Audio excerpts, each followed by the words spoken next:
Hello guys, welcome back to our YouTube channel. आज हम सभी कंपटीशन एग्ज़ाम्स में पूछे जाने वाले राजस्थान के सामान्य ज्ञान की प्रश्नों का अध्ययन करने जा रहे हैं, जिसके अंतर्गत हम पहले कुछ प्रश्नों का अध्ययन व उनके उत्तर का अध्ययन करेंगे। उसके बाद हम डायरेक्ट उत्तर का ही अध्ययन करेंगे। तो चलिए शुरू करते हैं। चीरवा शिलालेख किस राजवंश के शासकों का उल्लेख करता है? उत्तर, चीरवा का शिलालेख 1273 ईस्वी का यह शिलालेख उदयपुर के चीरवा गांव में एक मंदिर के बाहरी द्वार पर नागरी लिपि में उत्कीर्ण है। इस शिलालेख में संस्कृत भाषा प्रयुक्त की गई है। इसमें कुल 51 श्लोक हैं। इसमें गुहिल वंश मेवाड़ के प्रारंभिक शासकों की उपलब्धियों के बारे में जानकारी मिलती है।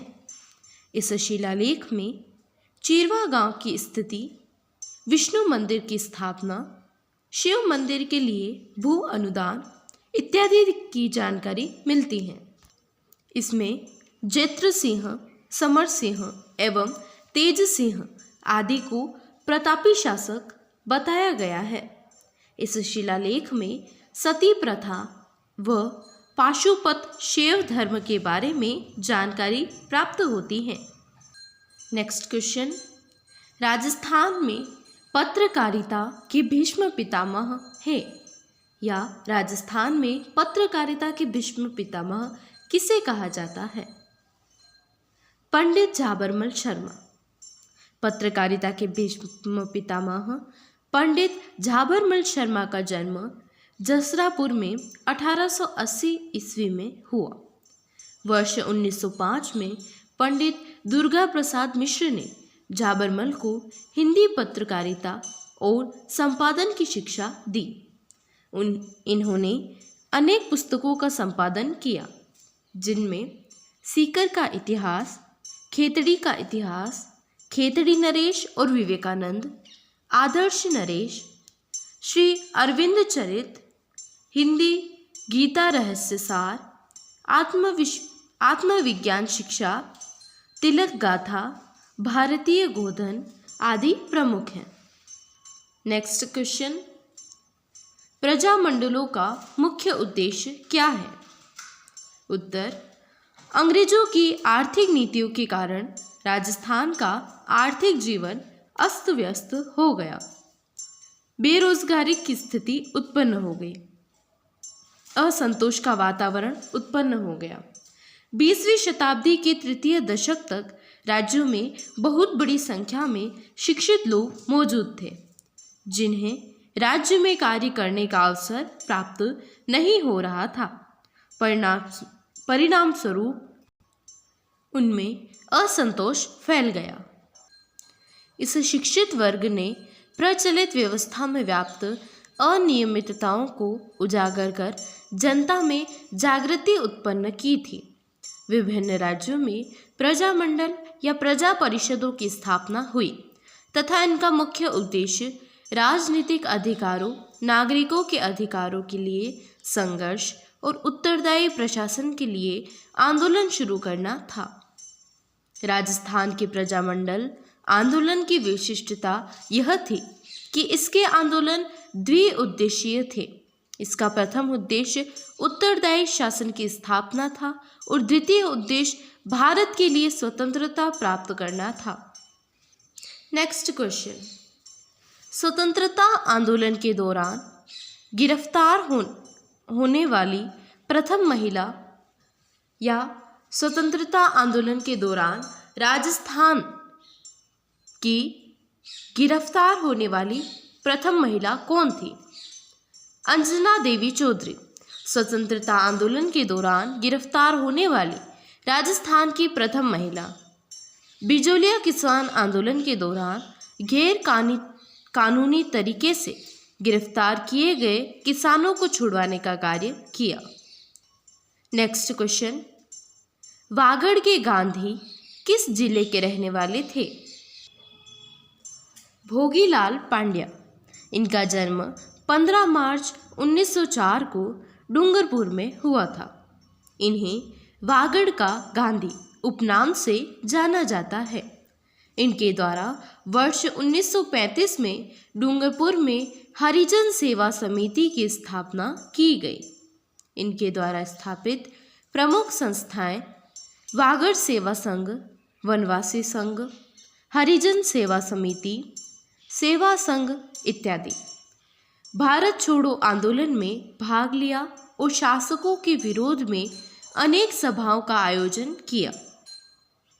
नेक्स्ट क्वेश्चन, राजस्थान के एकीकरण से पूर्व राजस्थान में कितनी रियासतें थीं? एकीकरण के समय इंग्लैंड का प्रधानमंत्री एटली तथा भारत का वायसराय लॉर्ड माउंटबेटन थे। एकीकरण के समय भारत में 565 रियासतें थीं। एकीकरण के समय राजस्थान में 19 रियासतें, 3 ठिकाने व एक केंद्र शासित प्रदेश अजमेर मेरवाड़ा था। राजस्थान बी श्रेणी में तथा अजमेर मेरवाड़ा सी श्रेणी में शामिल थे। राजस्थान का एकीकरण 7 चरणों 18 मार्च 1948 को 1 नवंबर 1956 में हुआ। एकीकरण में कुल 8 वर्ष 7 माह 14 दिन लगे। टोंक मुस्लिम रियासत का संस्थापक कौन था? राजस्थान की एकमात्र मुस्लिम रियासत टोंक थी, जिसका संस्थापक अमीर खां पिंडारी 1768 से 1834 था। टोंक के शासक मोहम्मद वजीरुद्दौला वजीरा खान ने सुनहरी कोठी का निर्माण करवाया था। 1857 की क्रांति के समय ये टोंक के नवाब थे। सुनहरी कोठी के दूसरी मंजिल का निर्माण टोंक के नवाब इब्राहिम खान ने करवाया था। शेर शाह सूरी के आक्रमण के समय मारवाड़ का शासक कौन था? शेर शाह सूरी के आक्रमण के समय मारवाड़ का शासक राव मालदेव था। लेखक अब्बास और मकजाम के अनुसार शेर शाह सूरी ने मालदेव पर आक्रमण करने के लिए फतेहपुर सीकरी में अपना अड्डा बनाया था। शेर शाह सूरी रणथंबोर और नागौर के मार्ग से न जाकर दिल्ली और आगरा के मार्ग से मालदेव पर आक्रमण की योजना बनाता है। मालदेव को जब इस योजना का पता लगा तो मालदेव ने मेड़ता और नागौर से फौज बुलाकर जैतारण तथा पिपाड़ में सेना का संगठन किया था। जयपुर के संस्थापक महाराजा जय सिंह द्वितीय के पिता कौन थे? महाराजा बिशन सिंह आमेर का पहला शासक था, जिसने आमेर की सैन्य किलाबंदी करवाई थी। सवाई जय सिंह द्वितीय का जन्म 3 दिसंबर 1688 को हुआ। सवाई जय सिंह द्वितीय के पिता का नाम बिशन सिंह था। सवाई जय सिंह द्वितीय का वास्तविक नाम विजय सिंह था। औरंगजेब ने इसकी वीरता से प्रभावित होकर इसका नाम सवाई जय सिंह रख दिया। सवाई जय सिंह के बाद जयपुर के सभी शासकों ने अपने नाम के आगे सवाई लगाना प्रारंभ किया। चित्तौड़ का राणा किस वंश का था? रावल रतन सिंह मेवाड़ के सिसोदिया गुहिल राजवंश की रावल शाखा का अंतिम शासक था। गुहिल व सिसोदिया राजवंश ने मुख्यतः मेवाड़ पर शासन किया। गुहिल व सिसोदिया राजवंश विश्व में सर्वाधिक समय तक राज करने वाला राजवंश था। मेवाड़ के राज्य चिन्ह पर अंकित हैं, जो दृढ़ राखे धर्म को ताही राखे करतार। मेवाड़ रियासत राजस्थान की सबसे प्राचीन रियासत है। गुहिल या सिसोदिया राजवंश की कुलदेवी बाण माता तथा कुल देवता एकलिंग जी हैं। हल्दी घाटी युद्ध को किसने खमनोर का युद्ध कहा? हल्दी घाटी युद्ध के उपनाम मेवाड़ की Thermopylae, colonel James Tod. Haldi Ghati के युद्ध को मेवाड़ की थर्मोपल्ली कर्नल जेम्स टोड ने कहा। हल्दी घाटी के युद्ध को गोगोंदा का युद्ध बदायूनी ने कहा और हल्दी घाटी के युद्ध को खमनोर का युद्ध अबुल फजल ने कहा। हल्दी घाटी के युद्ध में बदायूनी व अबुल फजल ने हाथियों की लड़ाई का रोचक वर्णन किया है। अबुल फजल का कथन, दोनों पक्षों के वीरों ने लड़ाई में जान सस्ती और इज्जत महंगी कर दी। जैसे पुरुष वीरता से लड़े वैसे ही हाथी भी लड़े।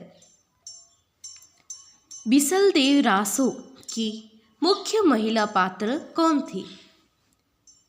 नरपति नाल्ह किन्ने गुजराती व राजस्थानी मिश्रित बिसलदेव रासो नामक वीर काव्य की रचना की। इस ग्रंथ में चौहान शासक बिसलदेव 1153 से 1164 ईस्वी के कार्यों व उपलब्धियों का वर्णन मिलता है। इस ग्रंथ की मुख्य महिला पात्र राजमती हैं। हम्मीर रासो व हम्मीर काव्य के रचनाकार कौन हैं? हम्मीर रासो एक प्रसिद्ध संस्कृत काव्य ग्रंथ है जिसे शारंगधर ने लिखा है। इस ग्रंथ में रणथंबोर के राजा हम्मीर सिंह और दिल्ली के सुल्तान अलाउद्दीन खिलजी के बीच हुए युद्ध का विस्तृत एवं ओजस्वी वर्णन किया गया है। हम्मीर काव्य की रचना भी शारंगधर ने की। राजस्थान की सबसे प्राचीन ख्यात है मुहणोत नेणसीरी ख्यात। मुहणोत नेणसी ने 1610 से 1670 ईस्वी में राजस्थानी भाषा में लिखित इस ग्रंथ में मारवाड़ राज्य के साथ साथ मालवा, बुंदेलखंड, मेवाड़, आमेर, बीकानेर, किशनगढ़ आदि राज्यों के इतिहास का विवेचन किया है। इस ग्रंथ की शैली अकबरनामा के सदृश्य होने के कारण मुंशी देवी प्रसाद ने नैणसी को राजपुताने के अबुल फजल की संज्ञा दी है। बम नृत्य या बमरसिया नृत्य अलवर, भरतपुर व डिग क्षेत्र का प्रमुख नृत्य है। इस नृत्य के दौरान रसिया गीत गाया जाता है, इसलिए इसे बम रसिया नृत्य भी कहा जाता है। यह नृत्य बड़े नगाड़े की थाप के साथ किया जाता है। बम 2 से 3 फुट ऊंचा तथा 2 फुट व्यास का बड़ा नगाड़ा होता है। बम नृत्य पुरुषों द्वारा फाल्गुन माह में नई फसल आने की खुशी में किया जाता है। 13 ताली नृत्य। यह नृत्य लोक देवता रामदेव जी को समर्पित एक धार्मिक और व्यावसायिक लोक नृत्य है। कामड़ जाति 13 ताली नृत्य के साथ रामदेव जी का यशोगान करती हैं।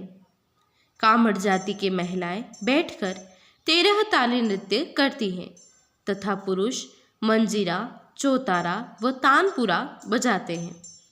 यह नृत्य 13 मंजीरों के साथ किया जाता है, जिसमें से 9 दाएं पैर में 2 हाथों की कोहनी के ऊपर बंधे होते हैं तथा 2 एक हाथ में होते हैं। प्रमुख नृत्यकार मांगीबाई व लक्ष्मणदास। अक्षय तृतीया का त्योहार कब मनाया जाता है? अक्षय तृतीया का अन्य नाम है आखा तीज। यह त्योहार वैशाख शुक्ल तृतीया को मनाया जाता है। किसान इस दिन खेतों में हल चलाकर अच्छी वर्षा एवं खेती की कामना करते हैं। अक्षय तृतीया को लोग अबुझ सावे के रूप में मानते हैं और बिना मुहूर्त निकालवाए ही ग्रामीण अंचलों में बड़ी संख्या में बाल विवाह होते हैं। किस पर या किससे बनाया जाता है? पाने, कागज, फड़, कपड़ा, मांडना, दीवार और फर्श, कावड़, लकड़ी। बादड़ा क्या है? जस्ते या जिंक से बनी पानी की बोतल जिसमें गर्मी के दिनों में पानी को ठंडा रखा जाता है, बादला कहा जाता है।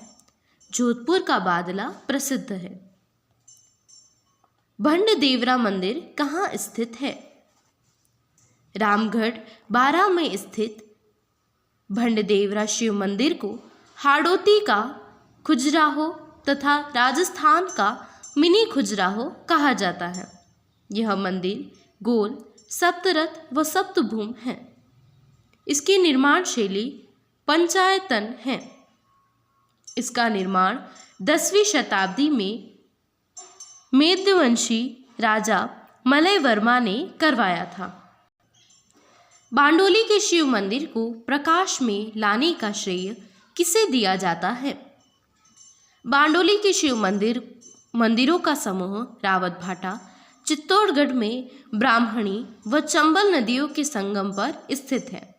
यह मंदिर 10वीं शताब्दी में गुर्जर प्रतिहार की पंचायतन शैली में निर्मित उत्कृष्ट उदाहरण है। यहाँ शिव अर्थात घाटेश्वर मंदिर नटराज का निर्माण हुण शासक मेहरकुल ने नागर व पंचायतन शैली के मिश्रित रूप में करवाया। सर्वप्रथम 1821 में कर्नल जेम्स टोड द्वारा इसे प्रकाश में लाया गया। माउंट आबू के लूणवसिह नेमिनाथ मंदिर के मुख्य शिल्पी कौन थे? यहाँ कुल 5 मंदिर हैं। शैली मारू, गुर्जर या सोलंकी, 11वीं से 15वीं शताब्दी के मध्य बने मंदिर। 1 विमल वसही मंदिर, आदिनाथ ऋषभदेव मंदिर, लूणवसही मंदिर, नेमिनाथ मंदिर, पित्तलहर भीमाशाह मंदिर, पार्श्वनाथ मंदिर, महावीर स्वामी मंदिर। 1 विमल वसही मंदिर या आदिनाथ ऋषभदेव मंदिर का निर्माण भीमदेव सोलंकी गुजरात शासक के मंत्री विमल शाह द्वारा 1031 ईस्वी में बनवाया। इस कारण इसे विमल वसही मंदिर कहते हैं। शिल्पी कीर्तिधर। लूणवसही मंदिर या नेमिनाथ मंदिर का निर्माण तेजपाल एवं वस्तुपाल द्वारा 1230 से 31 ईस्वी में बनाया गया। शिल्पी शोभन देव। पित्तलहर या भीमाशाह मंदिर का निर्माण भीमाशाह ने 15वीं शताब्दी में करवाया। पार्श्वनाथ मंदिर का निर्माण मंडलिक ने करवाया। प्रहरी मीनार का निर्माण किसने करवाया? मंडोर में 3 मंजिला एक थंबा महल का निर्माण महाराजा अजीत सिंह ने लाल व बलुआ पत्थर से करवाया था। अन्य नाम प्रहरी मीनार। रणथंभौर दुर्ग। रणथंभौर दुर्ग का वास्तविक नाम रणतंभौर अर्थात रण की घाटी में स्थित नगर है। रणथंभौर दुर्ग की भौगोलिक स्थिति के कारण अबुल फजल ने लिखा है कि अन्य सब दुर्ग नग्न हैं, जबकि यह दुर्ग बख्तरबंद है। रणथंभौर दुर्ग गिरि दुर्ग की श्रेणी में आता है तथा यह 3 ओर खाइयों से घिरा है व चारों ओर से दुर्गम वन क्षेत्र से घिरा हुआ है। बाला किला। बाला किला अलवर में स्थित दुर्ग है, गिरि दुर्ग है। इसका निर्माण आमेर नरेश कोकिल देव के पुत्र अलगुराय ने 1049 ईस्वी में पहाड़ी पर किला बनाकर उसके नीचे एक नगर बसाया जिसका नाम अलपुर रखा, उपनाम कुमारा किला। तुर्रा कलंगी ख्याल मुख्य रूप से गोसुंडा, चित्तौड़, निम्बाहेड़ा तथा नीमच क्षेत्रों में प्रचलित है। मेवाड़ के शाह अली और तुकनगीर संत पीरों ने 400 साल पहले तुर्रा कलंगी की रचना की। तुर्रा भगवान शिव तथा कलंगी को पार्वती का प्रतीक माना जाता है। तुकनगीर तुर्रा तथा शाह अली कलंगी के पक्षकार थे। दंगल शिव शक्ति से संबंधित काव्यात्मक रचनाओं को कहा जाता है। बोल काव्यात्मक संवादों को बोल कहा जाता है। हड़बूजी का जन्म भुंडोल या भुंडेल नागौर पितामेहा जी सांखला के घर हुआ था। गुरु बालीनाथ जी मसूरिया जोधपुर। मुख्य पूजा स्थल बेंगटी गांव फलोदी, जहां हड़बूजी की गाड़ी की पूजा की जाती है। मारवाड़ शासक राव जोधा को हड़बूजी ने मंडोर विजय के लिए एक कटार भेंट की तथा विजय का आशीर्वाद दिया था। बेंगटी मारवाड़ शासक राव जोधा ने हड़बूजी को बेंगटी गांव फलोदी भेंट किया था। मेवाती बोली किस जिले में बोली जाती है? भाषा अलवर, खेरतल, तिजारा, डिग, भरतपुर, धौलपुर, करौली में बोली जाती है तथा इस पर ब्रज भाषा का प्रभाव है। संत चरणदास, संत लालदास, सहजोबाई, दयाबाई, डूंगर सिंह की रचनाएं इस बोली में रचित है। मेवाती की प्रमुख उपबोली नहेड़ा, कठेर, महेठा और राठी है। बढ़ार क्या है? बढ़ार दूल्हे या दुल्हन के घर सामूहिक भोजन को बढ़ार या प्रीति भोज कहा जाता है। राजस्थान की उत्तर से दक्षिण की लंबाई 826 किलोमीटर व पूर्व से पश्चिम की चौड़ाई 869 किलोमीटर, दोनों में अंतर 43 किलोमीटर का।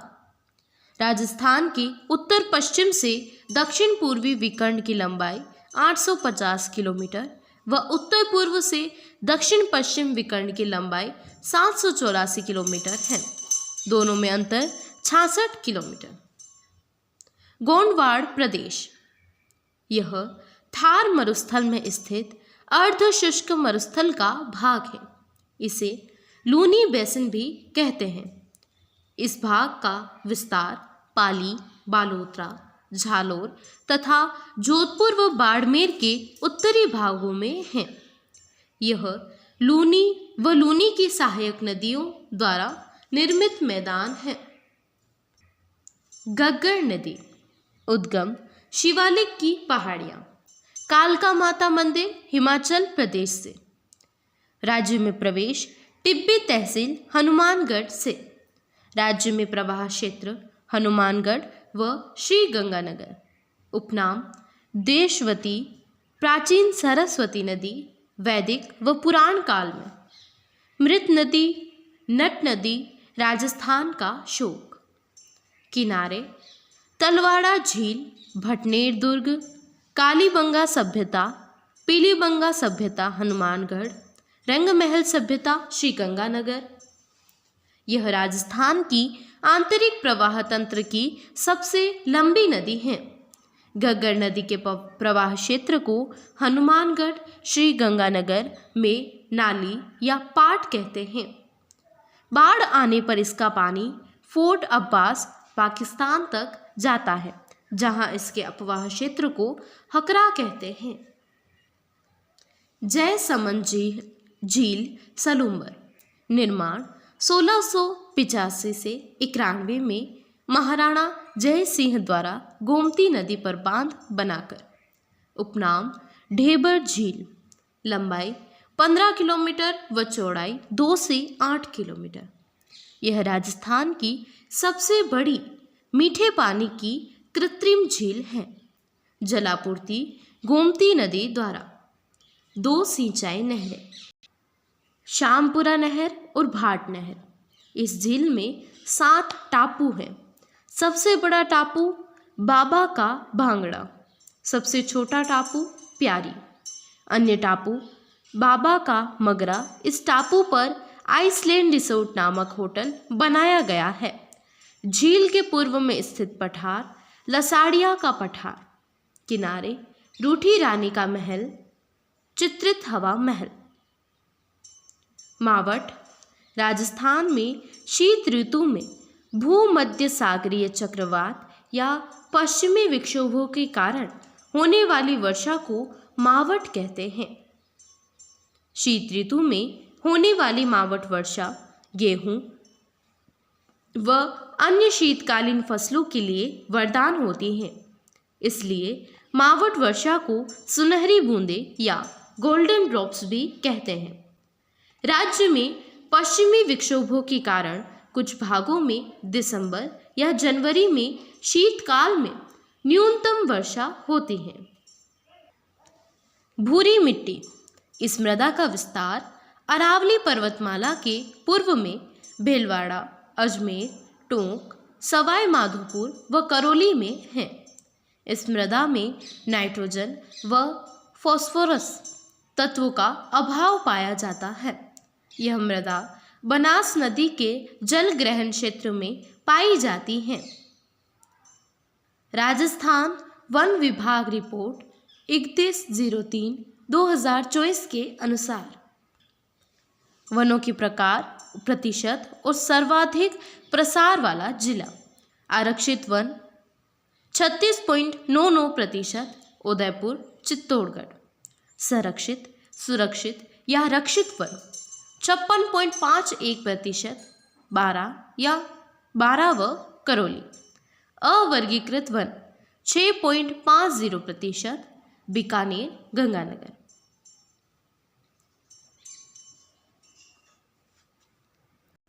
राज्य में बाघ परियोजनाएं। राज्य में बाघ परियोजनाएं बाघ संरक्षित क्षेत्र टाइगर प्रोजेक्ट हैं। 1. Ranthambore tiger project. विस्तार सवाई माधोपुर, करौली, टोंक, बूंदी में। दर्जा वर्ष 1973 में। राज्य की प्रथम बाघ परियोजना सरिस्का टाइगर प्रोजेक्ट। विस्तार अलवर, कोटपुतली, बहरोड, जयपुर में। दर्जा वर्ष 1978 में। राज्य की दूसरी बाघ परियोजना मुकुंदरा हिल्स टाइगर प्रोजेक्ट। विस्तार कोटा, बूंदी, चित्तौड़गढ़, झालावाड़। दर्जा अप्रैल 2013 को। राज्य की तीसरी बाघ परियोजना रामगढ़ विषधारी टाइगर प्रोजेक्ट। विस्तार बूंदी, कोटा, भीलवाड़ा। दर्जा 2022 में। यह राज्य की चौथी व देश की 52वीं बाघ परियोजना है। Dholpur Karauli tiger reserve. विस्तार धौलपुर व करौली में। राज्य की 5वीं बाघ परियोजना। दर्जा 2023 में। ऊंट श्रृंगार के आभूषण गोरबंद गले में, गोडिया टांगों पर, मोरखा मुख पर, पिलाना पीठ पर, गिरबाण नाक में। इंदिरा गांधी नहर पर निर्मित 7 लिफ्ट नहरें।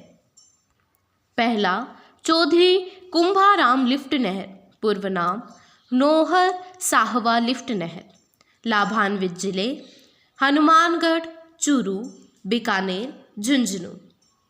श्री कंवर सेन लिफ्ट नहर, पूर्व में नाम लुणक रणसर लिफ्ट नहर, लाभान्वित जिले बीकानेर और श्री गंगानगर। यह सबसे लंबी लिफ्ट नहर है। पन्ना लाल बारूपाल लिफ्ट नहर, पूर्व में नाम गजनेर लिफ्ट नहर, लाभान्वित जिले बीकानेर व नागौर। वीर तेजाजी लिफ्ट नहर, पूर्व में नाम बागड़सर लिफ्ट नहर, लाभान्वित जिला बीकानेर, यह सबसे छोटी लिफ्ट नहर है। डॉक्टर करणी सिंह लिफ्ट नहर, पूर्व में नाम कोलायत लिफ्ट नहर, लाभान्वित जिले बीकानेर फलोदी। गुरु जंभेश्वर लिफ्ट नहर, पूर्व में नाम फलोदी लिफ्ट नहर, लाभान्वित जिले बीकानेर फलोदी जैसलमेर। जय नारायण व्यास लिफ्ट नहर, पूर्व में नाम पोखरण लिफ्ट नहर, लाभान्वित जिले जैसलमेर व फलोदी। खनिज संसाधनों की दृष्टि से राजस्थान समृद्ध है, क्योंकि यहाँ विविध प्रकार के खनिज उपलब्ध हैं। भूगर्भवेताओं ने राजस्थान को खनिजों का संग्रहालय, म्यूजियम ऑफ मिनरल्स कहा है। सहकारिता का उद्देश्य।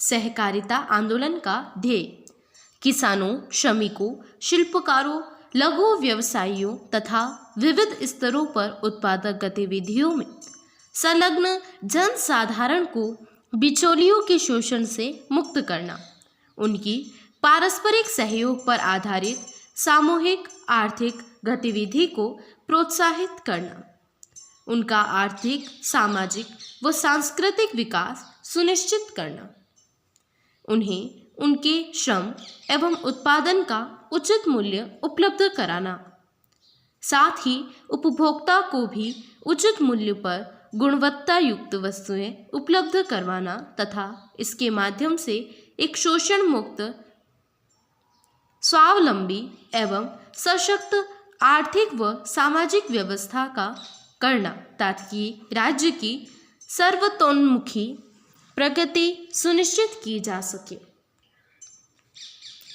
भीलवाड़ा। भीलवाड़ा में सूती वस्त्र उद्योग की प्रधानता की वजह से भीलवाड़ा को राजस्थान का मैनचेस्टर कहा जाता है। इसे टेक्सटाइल शहर, सिटी के नाम से भी जाना जाता है। भारत का मैनचेस्टर अहमदाबाद, दक्षिण भारत का मैनचेस्टर कोयम्बटूर, उत्तर भारत का Manchester Kanpur. Manchester great Britain का एक औद्योगिक शहर है जो सूती वस्त्रों के उत्पादन के कारण पूरे विश्व में विख्यात है। राज्य का सबसे बड़ा कृषि जलवायु प्रदेश अति शुष्क, आंशिक सिंचित पश्चिमी मैदानी क्षेत्र फर्स्ट सी है। इसमें सम्मिलित जिले जैसलमेर, बीकानेर, फलोदी, चूरू, रतनगढ़, सुजानगढ़, बिदासर व सरदार शहर तहसील। राज्य का सबसे छोटा कृषि जलवायु प्रदेश आर्द्र दक्षिणी मैदानी क्षेत्र फोर्थ बी। इसमें शामिल जिले बांसवाड़ा, डूंगरपुर, प्रतापगढ़, सलूम्बर एवं चित्तौड़गढ़ की बड़ी सादड़ी तहसील। Braj Mewat circuit Alwar, Bharatpur, Sawai Madhopur, Tonk, Siliserh, lake palace Rajasthan के अलवर शहर के निकट स्थित है। सिलीसेट लेक पैलेस का निर्माण महाराजा विनय सिंह ने सन 1845 में अपनी रानी शीला के लिए एक शाही शिकार लॉज महल बनवाया था। वर्तमान में यह एक लेक पैलेस के रूप में संचालित है। राजस्थान के सबसे कम नगरीय जनसंख्या वाले जिले 1 प्रतापगढ़, 2 डूंगरपुर, 3 जैसलमेर, 4 बांसवाड़ा, 5 जालोर। प्रतापगढ़ की जनसंख्या है 71,807, डूंगरपुर की जनसंख्या 88,743, जैसलमेर की जनसंख्या 89,025, बांसवाड़ा 1,27,621, झालोर 1,51,755। राज्य मंत्रिपरिषद सामूहिक रूप से किसके प्रति उत्तरदायी होता है?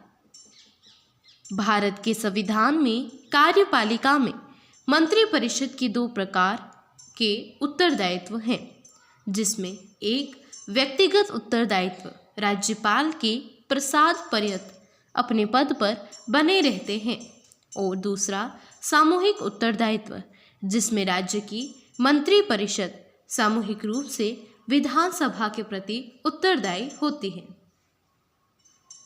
राजस्थान में कार्यकाल के दौरान वर्तमान 2024 तक पद पर रहते हुए 4 राज्यपालों का निधन हो चुका है, जिनमें पहले दरबारा सिंह 1998 में प्रथम राज्यपाल पद पर रहते हुए निधन, निर्मल चंद जैन 2003 में निधन, शैलेंद्र कुमार 2009 और प्रभा राव 2010 प्रथम महिला राज्यपाल जिनका पद पर रहते हुए निधन हुआ। राजस्थान में जब पहली बार राष्ट्रपति शासन लगाया तब राज्य के राज्यपाल थे। चुनावों में स्पष्ट बहुमत प्राप्त नहीं होने पर राजस्थान में सर्वप्रथम राष्ट्रपति शासन एस राधाकृष्णन 13 मार्च 1967 से लागू हुआ। उस समय राज्यपाल डॉक्टर संपूर्णानंद थे और मुख्यमंत्री मोहनलाल सुखाड़िया कार्यवाहक पद पर आसीन थे। भारत के संविधान में कौन सा संशोधन पंचायती राज व्यवस्था को संवैधानिक दर्जा प्रदान करता है?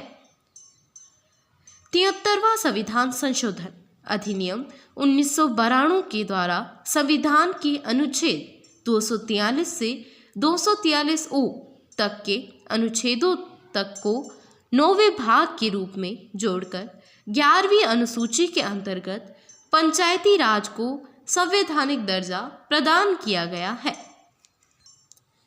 राज्य मानव अधिकार आयोग के पूर्व अध्यक्ष 1 न्यायमूर्ति श्रीमान कांता कुमारी भटनागर, अध्यक्ष 23 मार्च 2000 से 11 अगस्त 2000 तक। 2 न्यायमूर्ति एस सगीर अहमद, अध्यक्ष 16 फरवरी 2001 से 3 जून 2004 तक। न्यायमूर्ति एन के जैन, अध्यक्ष 16 जुलाई 2005 से 15 जुलाई 2010 तक। न्यायमूर्ति प्रकाश टाटिया, अध्यक्ष 11 मार्च 2016 से 25 नवंबर 2019 तक। न्यायमूर्ति श्री गोपाल कृष्ण व्यास, अध्यक्ष जनवरी 2021 से 24 जनवरी 2024 तक। Thank you guys.